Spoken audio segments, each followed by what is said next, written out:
Good evening. I'm SteveBeal, Senior Master Whiskey for Diageo, wonderful maker of more whiskey than anybody else in the world. And we're happy to have you here at Whiskey World. I want to thank the Bushmills Irish Pipers. I'm the only brand ambassador who travels with a full pipe band. So they're in there. They'll play with for you a little bit later tonight. And at the Bushmills table, they have Bushmills 21-year-old, if you're lucky when you get there. It was voted at the San Francisco World Spirits competition last week to be the best Irish whiskey in the world. So worth having a wee dram of it. Now we'll have, wait, I feel like I've been drinking all night already. Which reminds me, please drink responsibly.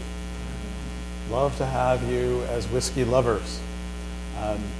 Some of you might want to know, what does it take to be a master of whiskey? Well, I grew up around it. Some of you who know me kind of know my story. It goes back to Scotland and distilleries and ancient times when Loch Ness was actually sighted a few times. Used to play with her when I was a kid.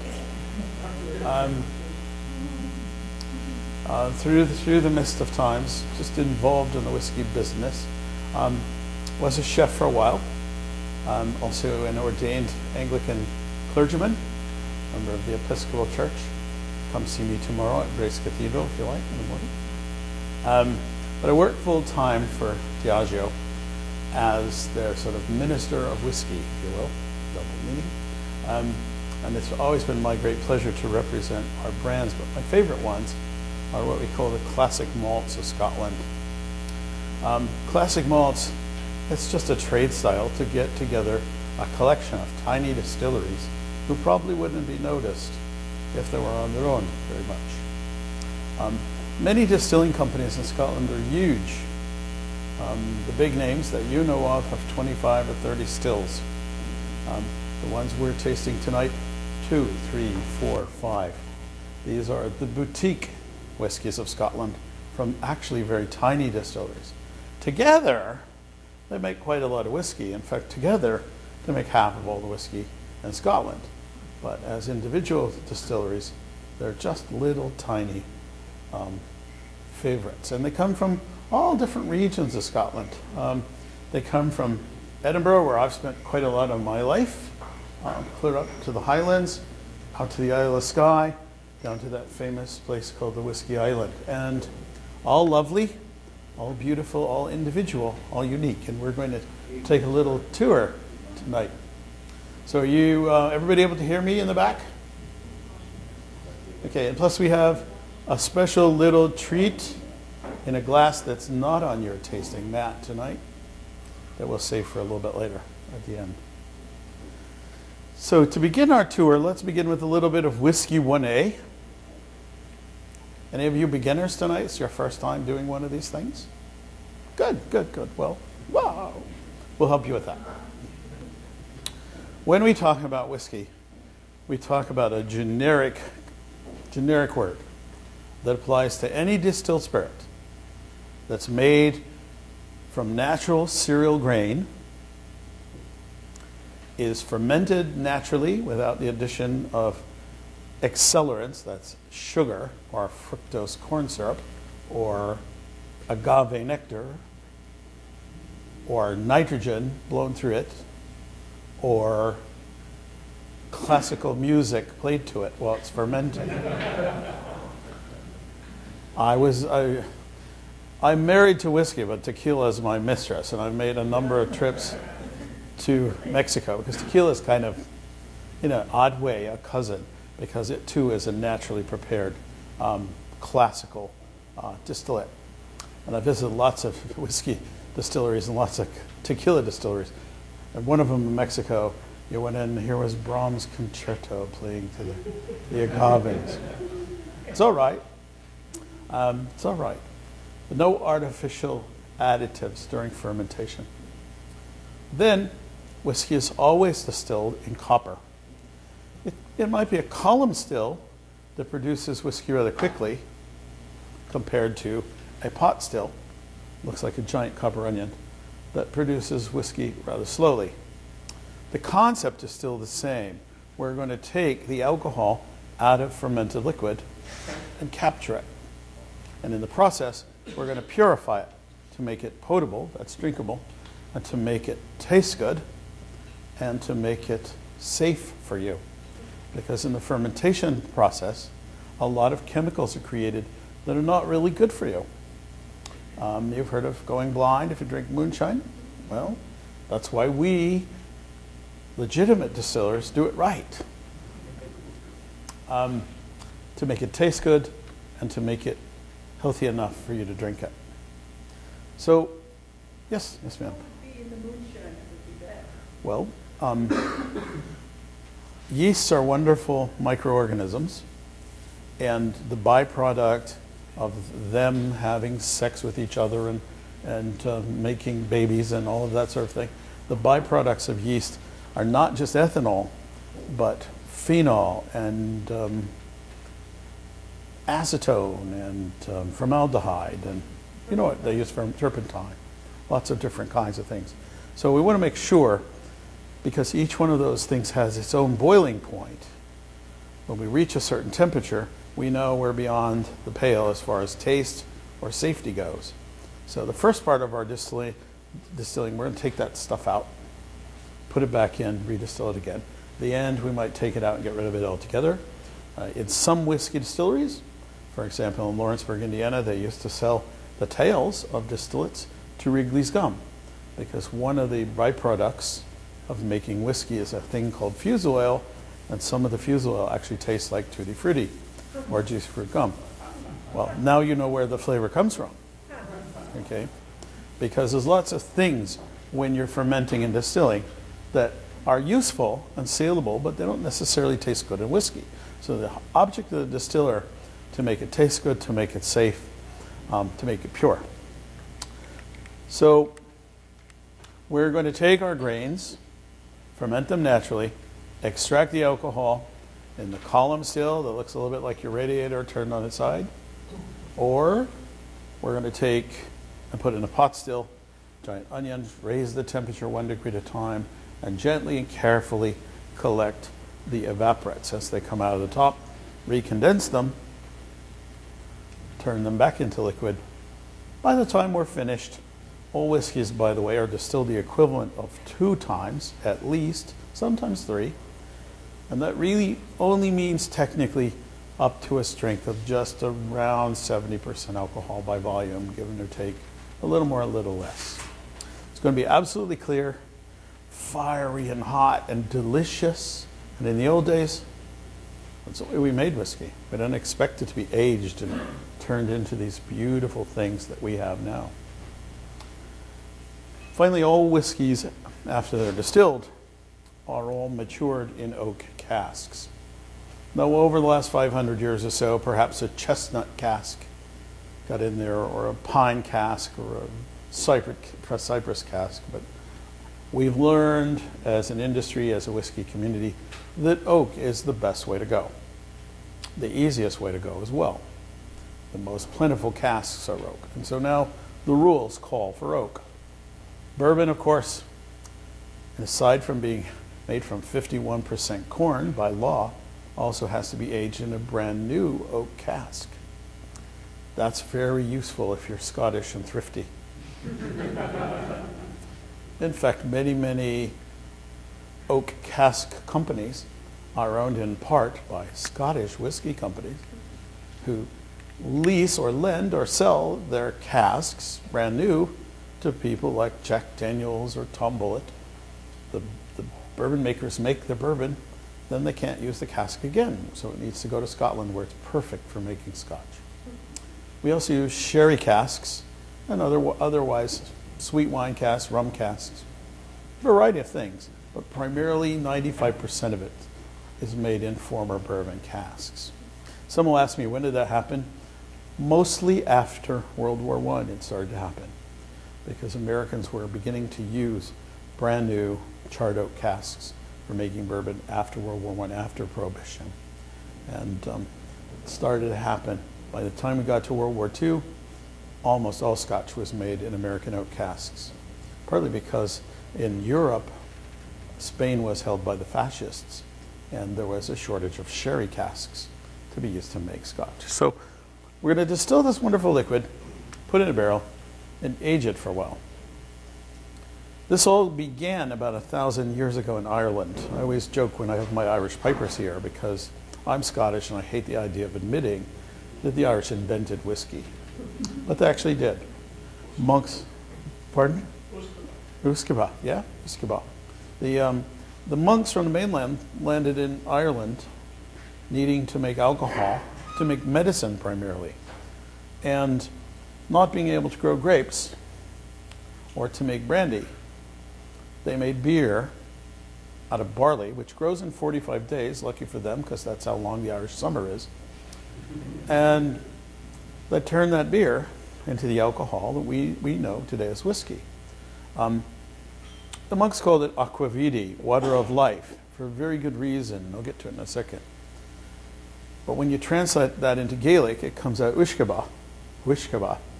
And when the English try to translate that into English, which I think we invented our language so that they couldn't translate it into English, but when the English tried to translate it into English, it eventually came out to be whiskey. And it's spelled sometimes with an E, sometimes not, and just when you think you've got it all figured out, you'll see George Dickel in Tennessee who said, "My whiskey is as good as Scotch, I don't need no E." So Bill Samuels of Maker's Mark say the same thing. So just when you think you have it figured out, you don't. But it doesn't really matter because this class is about whiskey, not about spelling. And whiskey was, I will point out to you, invented well before spelling. So drink it. Spell it if you want. Just don't spill it. Why the water of life? Well, you see in front of you a couple of glasses filled with grains. These are grains you can take with you if you like, or eat, or feed to the pigeons. I don't care. I'm not taking them home with me. All right? These are two versions of malted barley. Malted barley is barley that is sprouted in order to convert the starch in it to sugar. Sugar is called maltose, and that's why it's called malted barley. One of them is dried over a peated fire, or kilned with a peated fire. And on every few tables, I start out the year with 100 of these, and every time I do this class, about half of them go away. And you're welcome to take them. If you want to take one of these with you today after I'm through, do it. Because I'm going to go back to Ireland and get some more, or Scotland to get some more. This peat is burned underneath the wet barley. The wet barley absorbs the smoke. So Scotch has a characteristic smoky taste for the most part. But out here on the islands of Scotland and along the coast, it rains 367 days a year. So it's damp, and they need to burn more peat to dry the barley a longer time. Now, when you guys are finished, if you wouldn't mind passing this back and forth and share it among tables, there's also some sherry cask and some bourbon casks here. The thick ones are sherry casks, the thin ones are bourbon casks. And you can have a look at those and share them. It smells wonderful. They burn it in Ireland and other Yeah, places. yeah. The Irish don't use it for making whiskey too much, except for Connemara. But they do burn it in their fireplaces, and it does smell lovely. So they called it aquavitae for a reason. 1,000 years ago, the general feeling was that every living thing had some kind of spiritual essence in it. They took their Christian and Jewish scriptures very literally.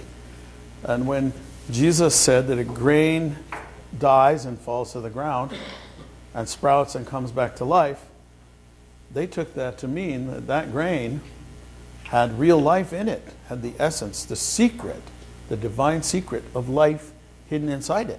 And that when it sprouted, you could catch it. And that's how they started distilling. Distilling was not there to make booze for us. Distilling was there to somehow discover the secret of life and pass it on and be able to share it and use it. And they took their water of life and added minerals added herbs, added spices, added honey, and used it primarily for medicinal purposes. Well, it certainly didn't make you feel better. Well, and sometimes it probably actually helped. Probably actually helped. So our monks in the monasteries had a public house, a little corner of the monastery that was open to the public. You didn't have a Motel 6 or Ritz-Carlton. You didn't have a McDonald's on the corner. So if you were traveling in the Middle Ages and you needed a place to stay, for that matter, they didn't have hospitals and doctors. You'd go to the monastery. Most monks were not allowed to talk to the public. They're supposed to devote their life to prayer and work. But a few of the monks had the job of working in the public house. Later on, when Henry VIII did away with monasteries, people still needed a public house.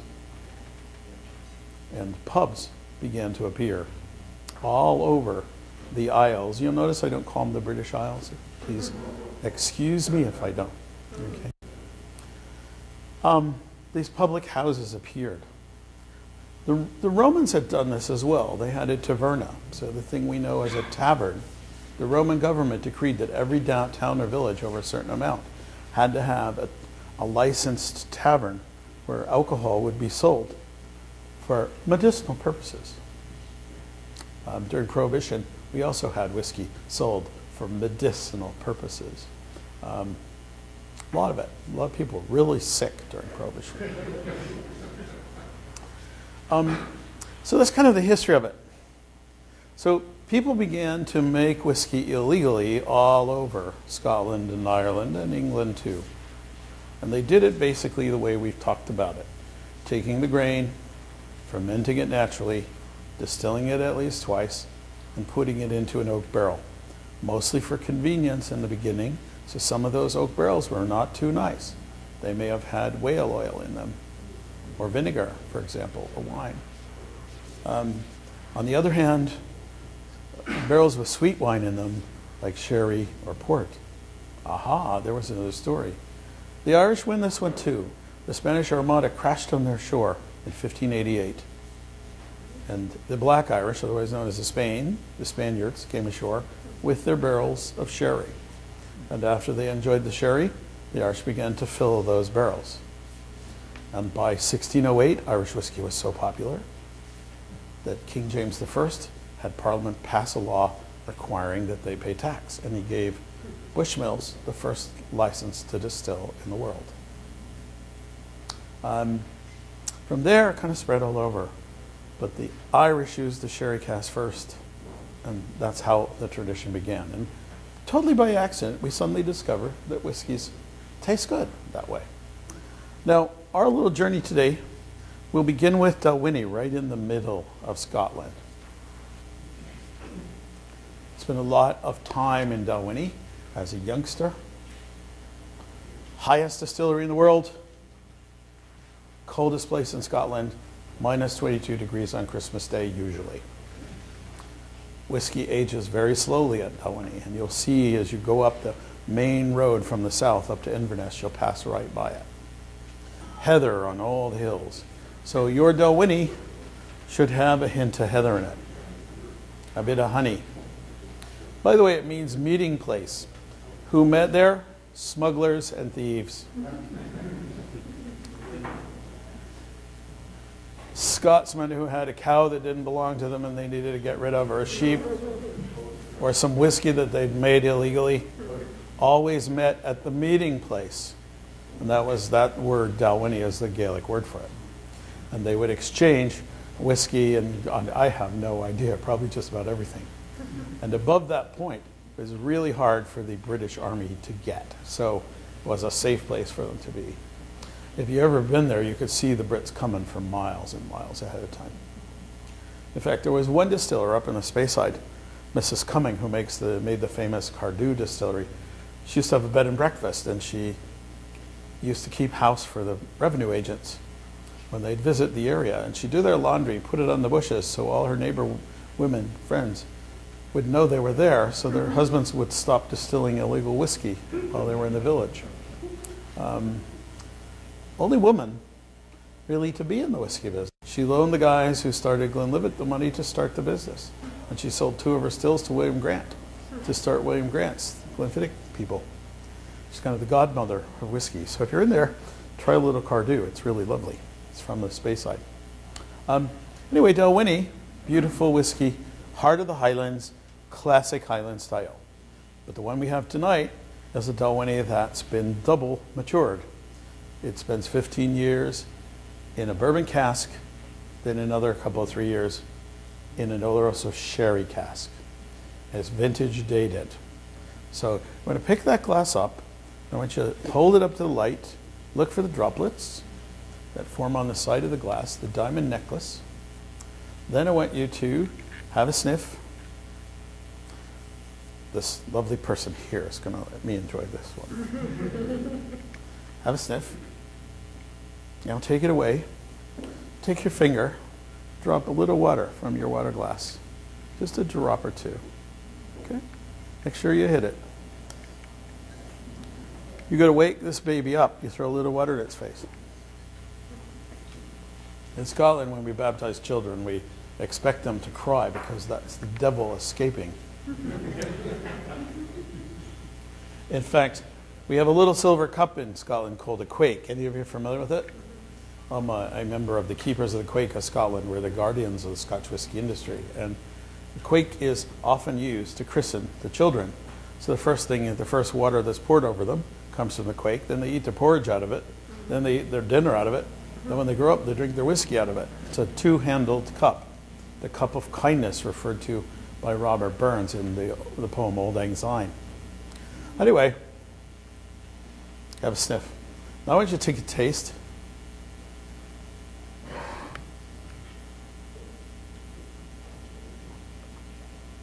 A good rule of thumb, keep it on your tongue 1 year, 1 month, 1 second for every year it was in the cask. So this one's 17 years old, so try and hold it there for 17 years. Well, you can't, but if you try, Johnny Walker Blue Label that way, you'll be waiting all night. So I don't think you need to do that. I think a long enough time for your whole mouth to appreciate it at once. Then I want you to breathe in through your mouth and out through your nose. Get the nose working. If you're tasting wine, you're tasting tequila, you're tasting even vodka. You can do this and really appreciate the natural ingredients and the craftsmanship involved. You can tell a lot about it. As a chef, I used to say to my students at the Culinary Academy, the nose knows. You know, my kids could bake a chicken and it would be completely done without sticking a fork in it or a thermometer, just because they learned to know what the smell is supposed to be like. And this young lady in the front understands exactly what I'm talking about. You know, you have a way of knowing. So beautiful, light, delicious honey heather. Gentle spirit, gentle whiskey. Comes from the heart of the Highlands, an area known as the Strathspey, actually the head of the Spey River. So it's not quite a Speyside, but the water from Dalwhinnie flows into the Speyside, so it shares some characteristics with it. It's about 15 years old, 15 to 17 years old. Now, you're going to move to the coast for a minute, and our next one is called Oban. Some people say Oban, some people say Oban. If you live there, it's Oban. Just think oboe, think of fog coming in, oboe. And it's a foggy whiskey, but it's a little smokier. That Dalwhinnie would be on a 1 or a 2. The Oban would be a 4 or a 5 on a scale of 0 to 10. Because we're closer to the ocean, we're going to burn some more peat, give it a little bit more roasted peatiness. Pick that one up, do the same thing. Can you tell the smoke? You smell the smoke in it?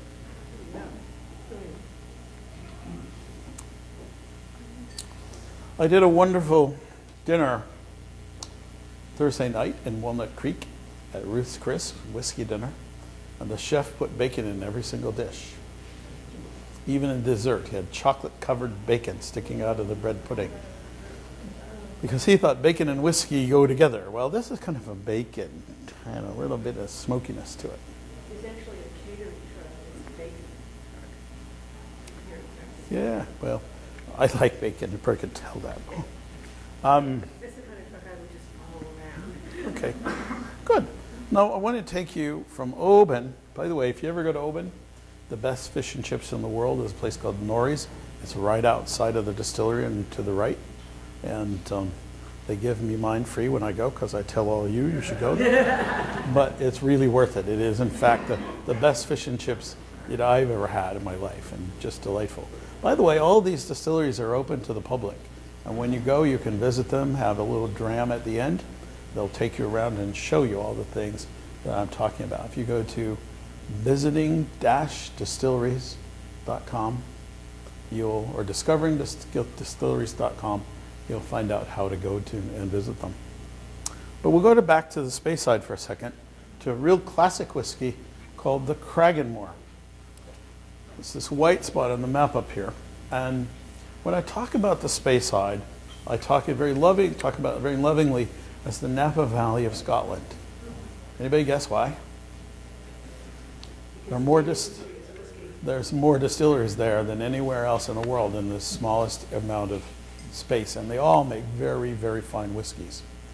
They're all similar to each other, and you might think that that has to do with geography, the rock, the hills, the trees, the water, the earth, like it does with wine. Or perhaps you've been led to believe that a certain barley species gives you a certain flavor. Some that the distilleries often grow along the road by their distillery so they can show you, even though they don't use it. I'm just joking. Or the water. You might think it's the water. And the water does have a role. All those things do have a role in the flavor. But what makes this region really important is the fact that people in Scotland, until even as late as World War II or thereafter, seldom traveled very far from home. And if they were making whiskey in one place, they wouldn't be making it and tasting it anywhere else. So the people in the Speyside developed flavors around their neighbors and what their neighbors did. Just like the people out in the islands developed unique flavors there as well. People on the islands never get off the island. People who live there now seldom go to the mainland. Billy Stitchell, who runs the Kalila distillery, had only left the island 6 times when I first met him about 10 years ago in his entire life. He was born in the distillery manager's house where he now lives. He's about 60. It's a small island. He's about 60. So people on the island developed their style. People in the Speyside developed their style. People in the Highlands did a lot of independent thinking. So you'll find Highland whiskeys often are more variant than any of them. They have less in common. Coastal whiskeys, similar idea, affected by the ocean air, but also by accessibility to the mainland. So you have Cragganmore from the Speyside. It's one of the few Speyside whiskeys that uses a tiny bit of peat. Most of them have abandoned the practice over the years, mostly because we Americans somehow don't like peat, they think, but really have developed a style that's soft and easy to drink. This Cragganmore has been aged after 12 years in a bourbon cask, another anywhere from a few months to a couple of years in a ruby port cask, a vintage port pipe. By the way, these distillers' editions are made 300 casks of whiskey at a time, once a year. So they're fairly limited in their availability. And they're all vintage dated. They have the name of the distiller, the hallmark, the year they were made, and the type of grape cask or wine cask that was used to make them, and the hallmarks. Now, I apologize for not having Talisker for you tonight. We're out of Talisker Distillers Edition because it's very, very popular. There are a few retailers that have it, but we actually don't have it at our distributor at all, so we weren't able to offer it to you. But we'll do you one almost as good, and that is in your Glencairn glass, which is the next one over on the map. You will find Kalila, a tiny little distillery on the north end of the island of Islay. Wins lots of prizes, but in 2011, this was the best single malt in the world at the World Spirits Competition. And we don't have much of it, but thought it would be worth sharing with you. rich and smoky and sweet and delicate because the cask is a Muscat cask, a Moscato grape. So it's very unusual, extremely popular. We sell probably 10 times more of this in San Francisco than anywhere else in the world. It's a big favorite. So it's a lovely, lovely whiskey. By the way, that glass is complimentary. You're welcome to keep it, take it with you this evening. Wish we could give you more, but that'll help you a lot. They're nice. I love this type of glass because it concentrates the nose beautifully. And they seem to last a while. Glasses with stems on them get broken pretty easily.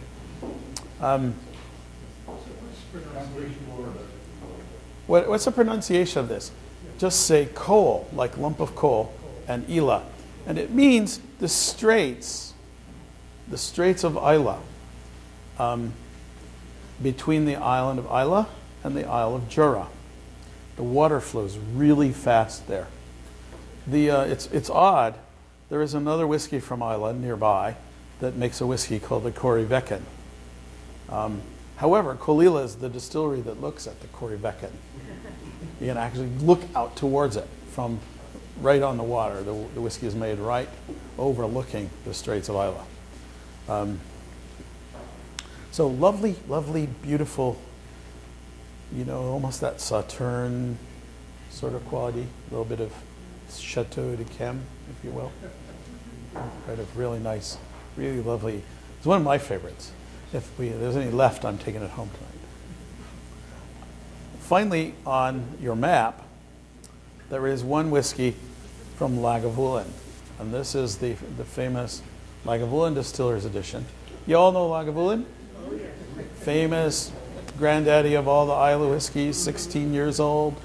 Part of it's aged in a bourbon cask, part in a European sherry cask. 16 years old, comes to market, it's absolutely beautiful. Comes in a 12-year-old that costs twice as much. This is the Distiller's Edition, and what we're doing with this is we're taking the same whiskey we've used for the 12-year-old and moved it into a Pedro Jimenez cask. Maybe you know about Pedro Jimenez? It is a grape grown in Spain, initially reserved for making brandy and sherry for the Spanish royal family. Il Ponto, the famous Spanish brandy, was made from Pedro Jimenez.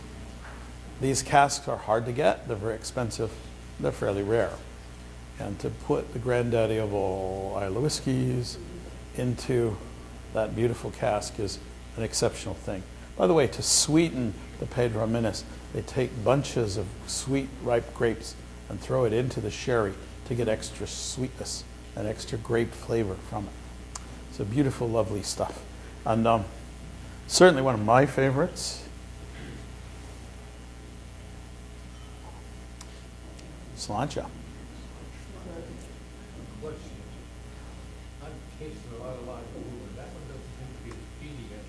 Well, when whiskeys mature, the peat begins at 10 years old in the front of your mouth and moves across the tongue to the back. And the older they get, the farther back that peatiness goes. So you really have to have the whole mouth taste it and hold it at the same time. This has every bit as much peat as a 12-year-old. And by the way, every bit as much peat as Ardbeg, which claims to have the most. But you don't taste it quite as boldly. You get it in the back. You do get it in the back. And you'll find with peated whiskeys, the older they are, and the higher strength they are, by the way, the peat will move to the back of your mouth. Now, I'd love you, unless you want to really enjoy this one for a minute, but when you're ready, I'd like you to take a nice sip of that cold water and cleanse your mouth.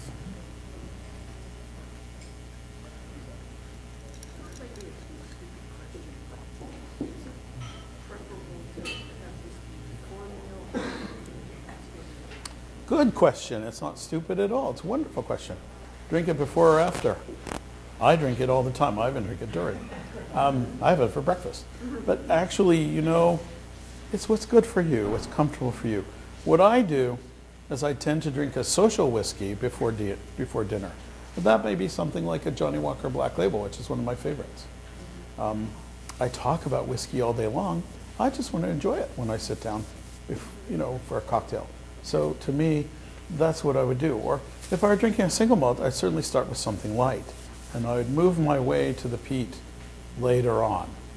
Maybe, as I often do, enjoy a really nice Lagavulin at the end of my meal or the end of my evening.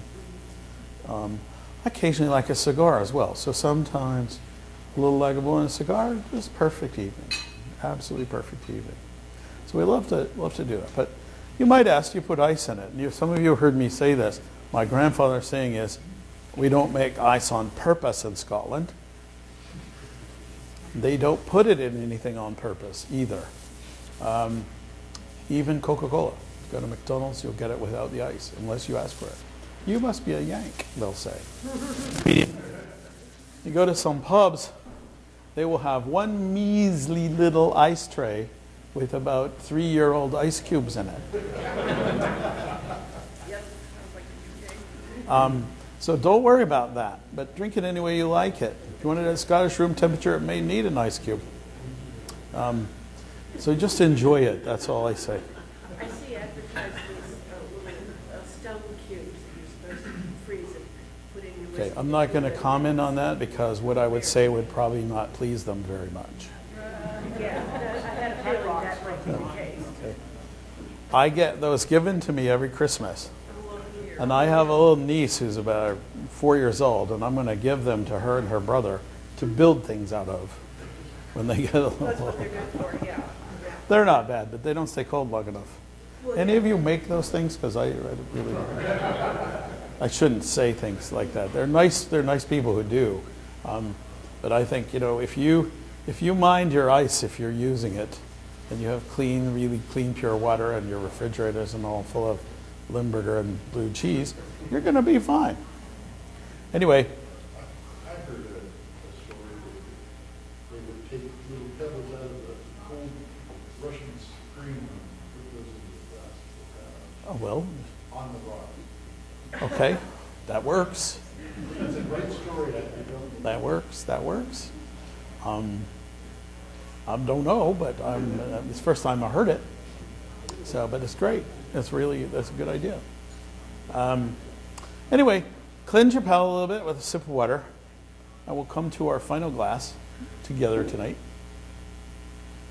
This is an extremely rare whiskey, and because you're here and not over there, I decided to serve it to you here because it'll be all gone over there.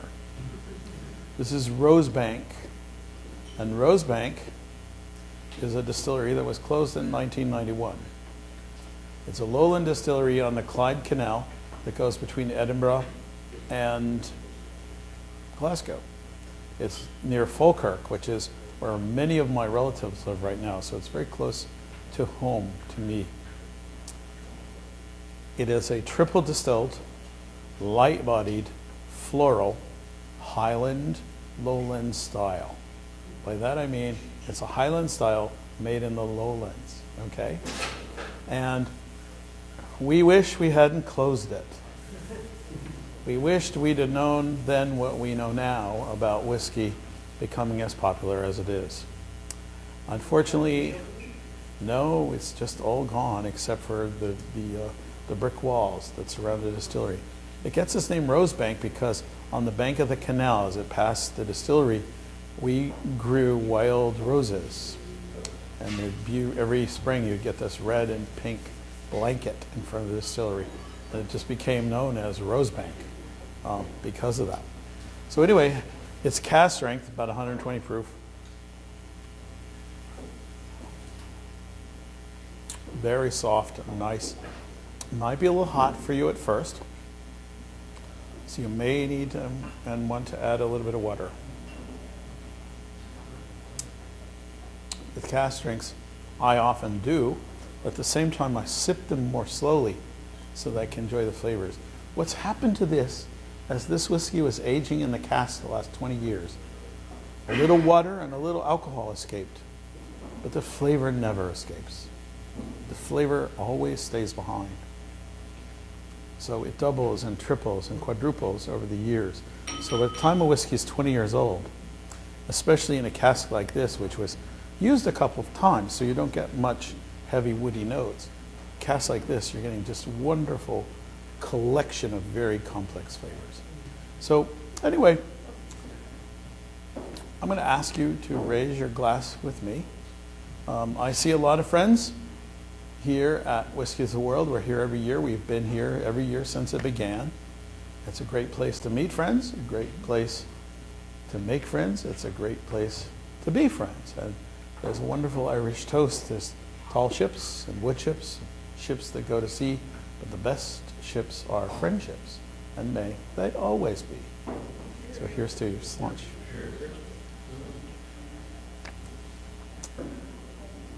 Yum. Any questions before we take off? Feel free to take the tasting mat, the little notebooks with you, and the Glencairn glass.